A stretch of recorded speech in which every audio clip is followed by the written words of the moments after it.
Hello everyone and welcome back to our channel. I hope you all doing really very well. The topic that we are going to talk about today is scope or areas of business ethics.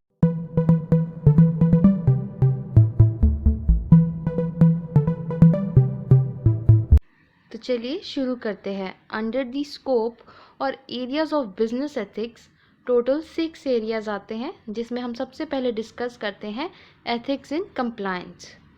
As we all know that ethics are morals and values that guide a person or organization and knowing that what kind of behavior is right and wrong. हमारे business ethics policy जो भी design करती है वो इसलिए होती है so that हमारा बिहेवियर उस वे में रेगुलेट किया जा सके जो ऑर्गेनाइजेशन अपने एम्प्लॉय से एक्सपेक्ट या डिमांड करती है. और वहीं पे एक एम्प्लॉय का भी ये फ़र्ज़ है कि वो भी उन एथिक्स को फॉलो करे. कंप्लायंस का मतलब है कि जो भी laws, rules, regulations, authority, policies, standards, procedures और कॉन्ट्रैक्चुअल ऑब्लिगेशंस हैं उनको ओबे करना. और कंप्लायंट मोटिवेशन का मतलब होता है to obey all those rules and regulations not out of fear but more with desire. अगर हम किसी भी रूल्स को या पॉलिसीज़ को खुद के डिज़ायर से फॉलो करेंगे तो वो चीज़ हमें फॉलो करने में ईजी रहेगी और मज़ेदार भी आएगा और हमें जो हमारी ऑर्गेनाइजेशनल वर्किंग है उसको करने में भी ईजी रहे. Next area is finance, that is ethics in finance.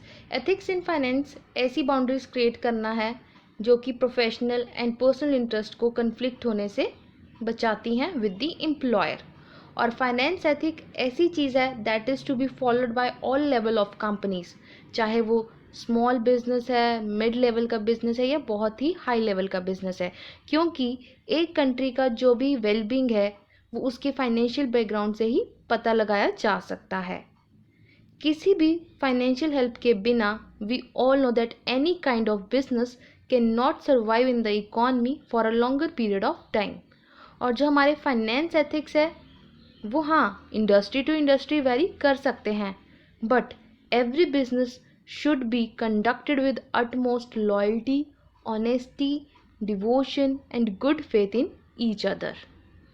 Next is ethics in human resources. Human resource management deals with manpower planning and development related activities in organization. Human resource management ethics वो issue raise करते हैं that arise around employer-employee relationship, जैसे कि rights and duties between employer and employees. ये वो branch है जहाँ पे ethics वाकई ही मैटर करते हैं since it concerns human issues like compensation, development, industry relationship, health and safety issues.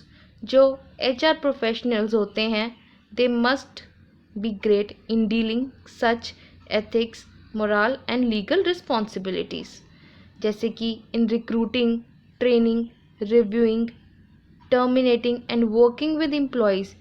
इन सब का उनको अच्छे से ध्यान रखना होगा कि जब वो ये प्रोसेस फॉलो करें, यानी कि जब वो किसी की ट्रेनिंग दे रहे हैं, किसी को रिक्रूट कर रहे हैं, किसी की रिव्यूइंग कर रहे हैं, तो उनको अपने एथिक्स को ध्यान में रख के ये सब चीज़ें करनी है, क्योंकि इसका बहुत बड़ा इम्पैक्ट पड़ता है एक बिजनेस पे.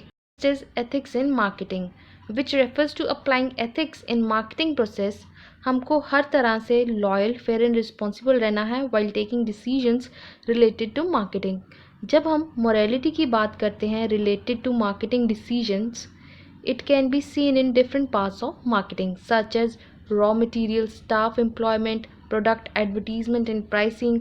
and ये practices हमारी customers का trust जीतती हैं, उनका confidence build करती हैं हमारे brand में, which leads to loyalty, customer and employee retention, good public relation and increase in business from customers spreading the world. The second last scope of business ethic is ethics in production. Ethics in production से हम ये ensure करते हैं that production function or activities are not damaging the customer or the society. As we know, business activities are interdependent. Now, production cannot happen without marketing and sales or vice versa. Now to reduce the cost of production, most of the businessman क्या करते हैं, quality of the product घटा देते हैं। Obviously जब हमारे एक production की कॉस्ट घटी, उसमें जो हमारा रॉ मटेरियल होगा उसकी क्वालिटी भी लोअर होगी, जिसकी वजह से हमारा जो फाइनल प्रोडक्ट है वो भी एक लोअर क्वालिटी का बनेगा। एंड ये एक्टिविटी मोस्टली स्मॉल बिजनेस करते हैं because they can not afford to meet the economies of scale. So here they have to sacrifice their ethical value to gain a little amount of profit. The last area where business ethics or ethics are to be followed is research. हमें पता है यहाँ पे बहुत सारे disciplines, institutions या professionals होते हैं जिनके कुछ standards होते हैं of behavior that are to be followed if they want to achieve their aims and goals.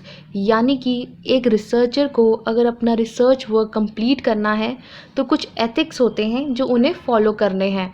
अब रिसर्च करते टाइम उन्हें सैम्पलिंग के थ्रू इंटरव्यू लिया, इंटरव्यू लेने के लिए ऑब्वियसली दे नीड रिस्पोंडेंट्स, जहाँ पे ये एथिक आता है कि you have to hide your respondents, यानी कि you need not to reveal the identity of your respondents, आपको छुपा के रखना है। क्योंकि ऐसे में क्या होता है, फिर जो आपके रिस्पोंडेंट्स होते हैं they do not openly answer your questions, they hesitate कि यार कहीं ये मुझे जज तो नहीं करेगा। तो ये एक बिजनेस एथिक में आता है that a researcher must hide the identity of its respondent.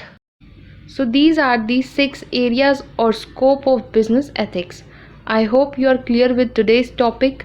We will meet in our next video with another topic related to business ethics. Till then, take care, bye bye, and thank you.